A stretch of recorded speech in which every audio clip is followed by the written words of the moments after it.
Hey guys, this is Levi again. I just want to take 10 minutes to go over some basic gameplay tactics for when you're in the middle of a game. The first topic being something that is called line strategy. Line strategy is a concept that helps spread your team out across the map and avoid grouping up behind one piece of cover. Essentially, your goal with this method is to align your team in positions so that when you look from a horizontal map view, you're all in somewhat of a line.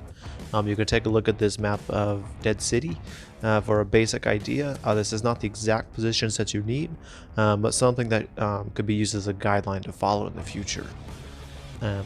Line strategy helps prevent the enemy from pushing so easily.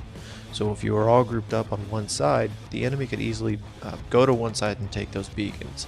Whereas with this line strategy, if the enemy were to try and take C, you could take the rightmost 3 players and defend it, and then send 1 to 2 players to the opposite side to take the enemy's opposing beacons. It's a fairly simple tactic, but still most effective.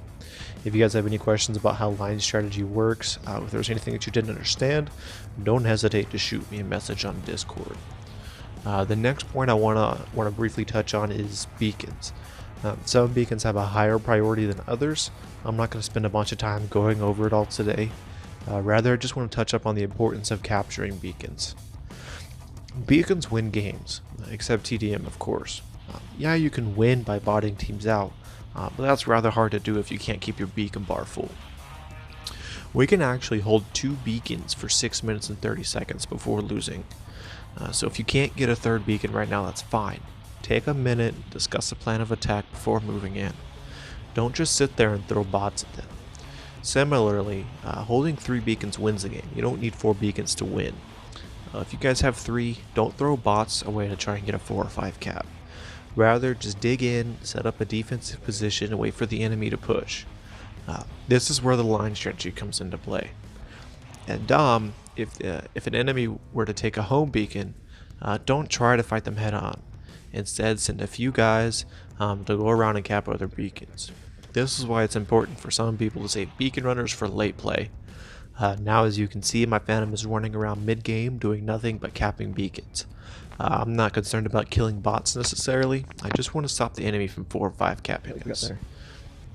I'll go into map movements and the best way to capture beacons in the future. But for now, let's move on to using your bot's abilities. Try not to use your ability just to get around.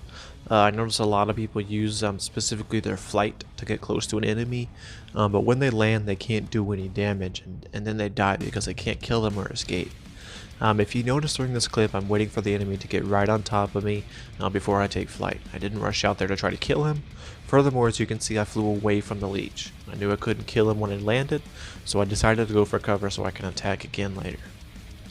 Now, when you're using a bot that jumps like the Spectre, your jump recharges a little bit slower. So because of this, use your ability more cautiously. If you look, I'm trying to get close to the enemy before I jump. Granted, I knew this was a one-way trip, but it's great for the point that I'm trying to make.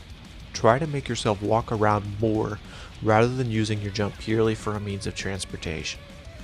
And if you don't need to be in a rush, then wait till you see someone finish their ability before you attack. This game's all about timing. Now in the next clip, watch for a couple things. Notice how the first place I went was to the front left position of center. This is so I can attack any enemy that comes into the center. However, since nobody really pushed center, I decided to push left since it was fairly open.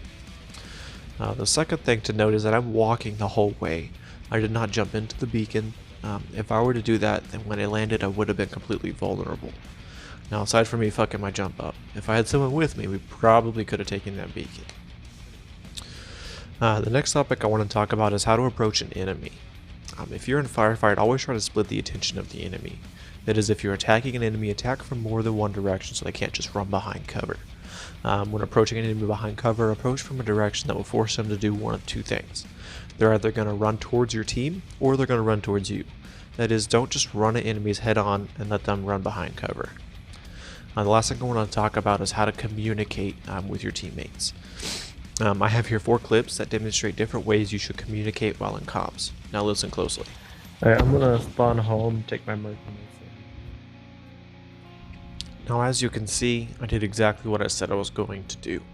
I spawned my Mercury and I took it to center. My goal here is to fill a hole in the line formation.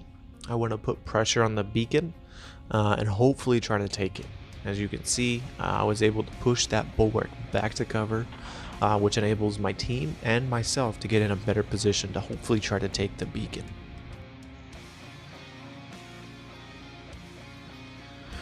Again, listen to the beginning of this next clip. Oh shit, we never kept our back left. Shit. What this clip demonstrates is call out an enemy if you see them making a move towards your home beacon. It's very, very important to alert your team. Now on the third clip here, it shows me taking out the enemy support bot in the back.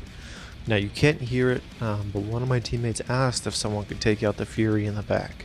I confirmed it. I gave him a countdown for when I was going to jump. And I knew this was a one-way trip for me, but in killing this Fury I was enabling my team to advance on the beacon. It's very important to make these callouts.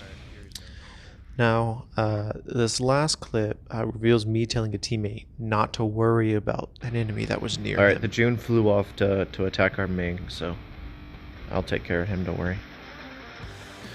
In saying this, I allowed my teammate to remain behind cover and on the beacon, and for this map that is very, very important. Did you see that, Rick? Now that's really all I wanted to talk to you guys about today.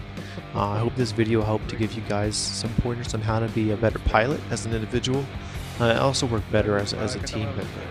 If you guys have any thoughts, comments, concerns, or questions, don't hesitate to get a hold of me. But for now, happy hunting.